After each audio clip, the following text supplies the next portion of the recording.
Good morning. Well, I'm here to share with you today about our 10-year plan working group for Cardiff Heights Baptist Church. I know that many of you would have been at the quarterly meetings a few months ago, and there have been a group of us who have been meeting since April occasionally to have a chat about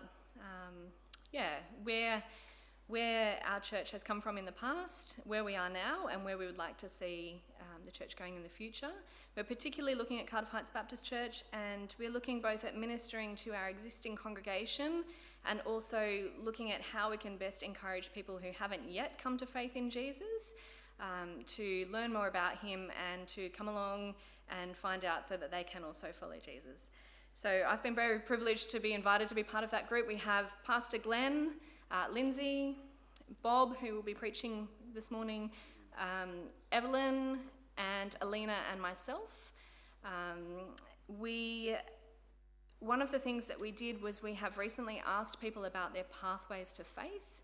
I'd just like to say a big thank you to those who have shared in person with Glen or others in home groups and elsewhere about how they came to know Jesus.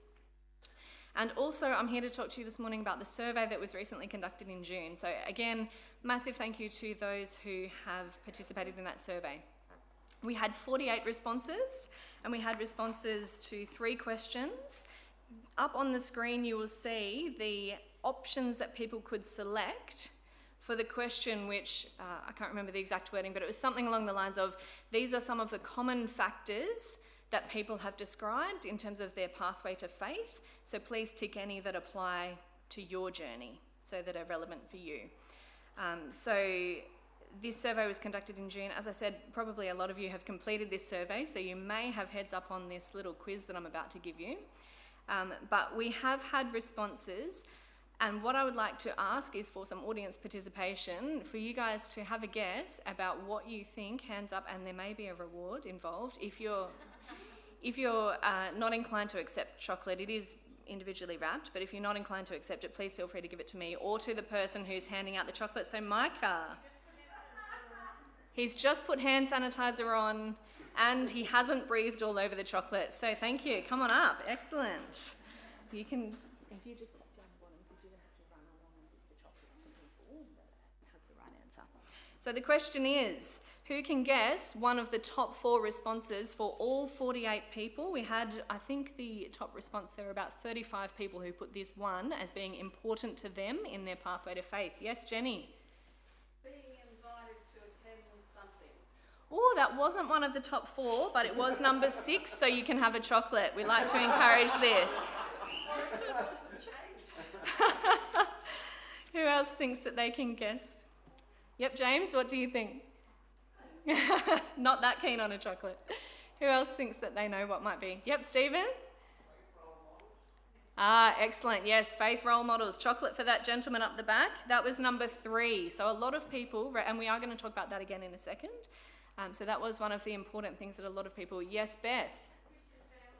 Excellent. That was the top number 1 option that a lot of people chose, was having a Christian family to support them as they learnt about Jesus.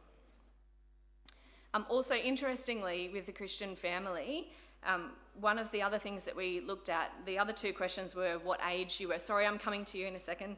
Hang tight, there are more chocolates coming. One of the things we looked at was what age people came to faith. So whether you were a kid, there were different age categories for 10 to 13-year-olds, 14 to 18-year-olds, adults. And the other thing that we looked at was what decade people came to faith, because we were interested to see how things have changed and what is relevant more recently and what is more important in decades gone by. Christian family hasn't changed at all. It's a really key factor to everybody. So it's really important that we continue to share with our family members. We've still got a couple of others that are in the top 4. James, have you got one now for us? Oh, you may have a chocolate. That is number 5. So I gave Jenny a chocolate for number 6, so you get a chocolate for number 5. So that was reading scripture alone and reading scripture with others. Interestingly, that dropped off for the people that responded about 20 or 30 years ago, but then it's picked up again now. So Obviously, very, very important that we read the scripture. Yes. Excellent. Yes, Sunday school is number 2 up the back there. Thank you for Mr. Jack. And what is number 4 on the list? Tom? Yes. Youth group is number 4 on the list of top 4 of things that people find important. Interestingly, youth group has increased in importance. Well, not importance, but in the number of people who've replied to say that they, thank you, yes, Alice. So there's our top responses. So you can see Christian family was recognised by a lot of people as being very important. Sunday school, faith role models, youth group, reading scripture alone or with others, and being invited to attend something. So well done to everyone who responded. Micah, let's give him a clap for his excellent efforts. Thank you. And I'll have the leftovers. Or you can. Do your deal. We'll share it. Okay, so the other thing that I wanted to quickly mention is the next slide has an example of the graphs that we've been looking at. So this is just one of those categories that we looked at. So this is faith role models, and this is the data that I was telling you about where we've gotten responses from different age from people who came to faith in different decades. And this is an interesting graph because it shows that faith role models were really quite important to people who came to faith in the 1950s and 60s and earlier. And you can see it starts to drop off a little bit, but then more recently it's coming back to the fore. So I just wanted to, and obviously we've got graphs like that for a lot of the responses, and because we only have a relatively small sample size for some of the decades and some of the responses, we can't draw a whole lot of generalisations, but that's just one example of the types of information that we've got. And we'll be looking at how we can use what we've found out from this survey and other information to shape how our ministries look going forward.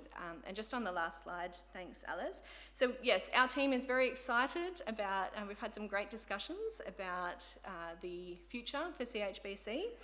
There's a lot for us to think about, both in that survey and in other discussions that we've been having. One of the things that we were particularly excited about is that we had a lot of people respond to the survey who came to faith a long time ago and who are still here serving Jesus and following him at church and filling in our surveys, which is awesome. So yeah, there's a lot to think about, and we're thinking about how we can continue to reach people for Jesus now and moving forward. So Pastor Glen will have more information for you all at the next quarterly meeting, which, as Lindsay mentions, is on the 14th of August. He'll have more info then. In the meantime, if you have any thoughts or ideas on what our 10-year plan should look like, please get in touch with one of the team members because we'd love to hear from you.